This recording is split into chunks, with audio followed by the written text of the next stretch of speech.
And of course, joining me in studio is Dr. Hitendra Bajirao, who is mandated with this. I'll just hand it over to you to introduce the situation in terms of accidents in the country. What are we facing currently in 2021?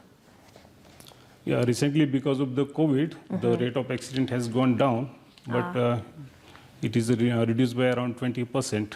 Yeah. Okay, but we do see road traffic accidents very commonly, especially the accidents with matatus, the accidents with boda bodas, and some private car accidents. Absolutely. And how would you explain that? Is it because of the curfews? Why has COVID actually impacted the number of accidents in the country?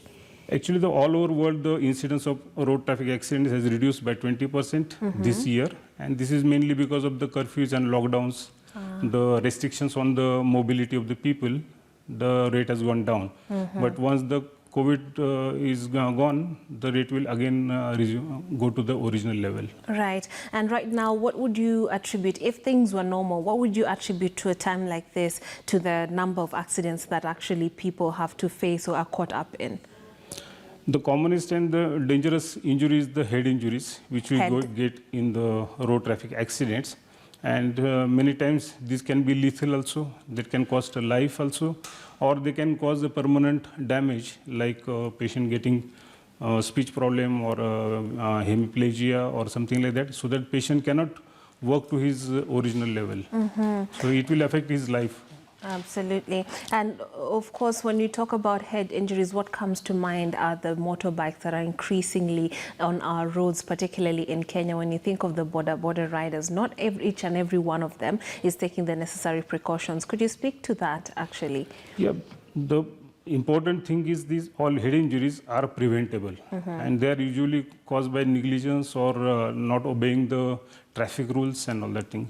Like you said about the boda boda, if you don't wear a helmet while on boda boda, this can cause the head injuries, because the first part of the body to touch the ground after the accident is the head. Right. And we get very severe head injuries.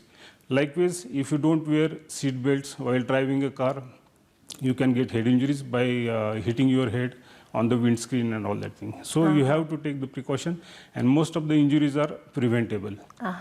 Most injuries are preventable, but then you find some hospitals even have a section that is just set aside for motorcycle accidents. Could you talk to what we need to do to ensure, particularly even in the far-flung areas in Mashinani, where this is a huge part of the economy, what can we do to empower these people to understand that they do need their helmets and to take precaution? No, we have to teach the common public about the risk of driving a vehicle, especially if you are driving a boda boda. If you don't wear a helmet, it can cause major injuries. Likewise, if you are under influence of alcohol, you should not drive the vehicle. These are the very common things. And also you have to obey the main traffic rules to prevent these accidents.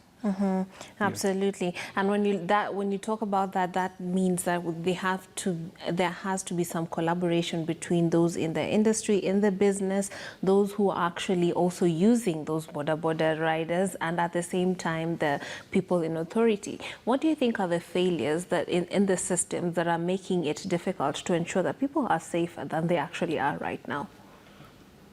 Most of the injuries we are nowadays covered under NHIF, so that is a very good thing. Another important thing is that a head injury can cost you more than the cost of the vehicle. That is a very common thing to understand. If you are driving a boda boda, it may cost in thousands, but if you have a head injury, it can cost you in millions.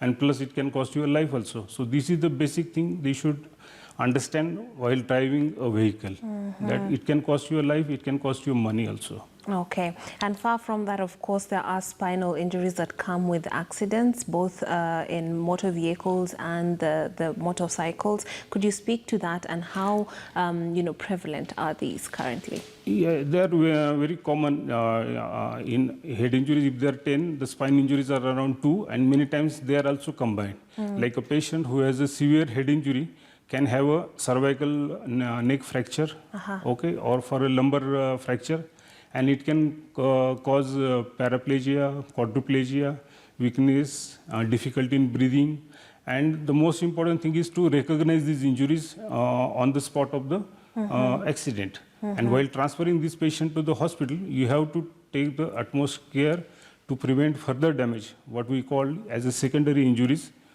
We have to prevent all the secondary injuries. Right. Yeah. And let's dig deeper into that, secondary injuries. Most of the time you'd see other people just carrying this person to maybe a vehicle that is nearby. It's not necessarily that an ambulance would be on hand to help that person get the help or to the health facility. Could you speak to how prevalent secondary injuries are? And perhaps if you find yourself in a situation where you're dealing with someone who has been caught up in an accident, how should you handle this person to ensure that you're not inflicting more injury?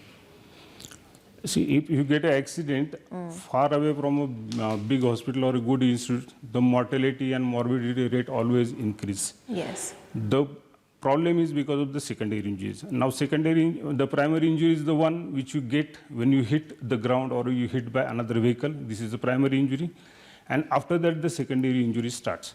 Now, if the patient has low blood pressure, like what we call as a hypotension, the blood supply to the brain cannot be maintained properly, and this requires into called as hypoxic encephalopathy or hypoxic injury to the brain.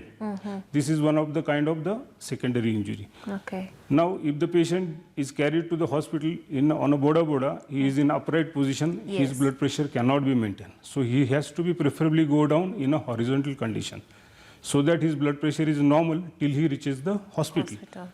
So never carry a patient in upright position.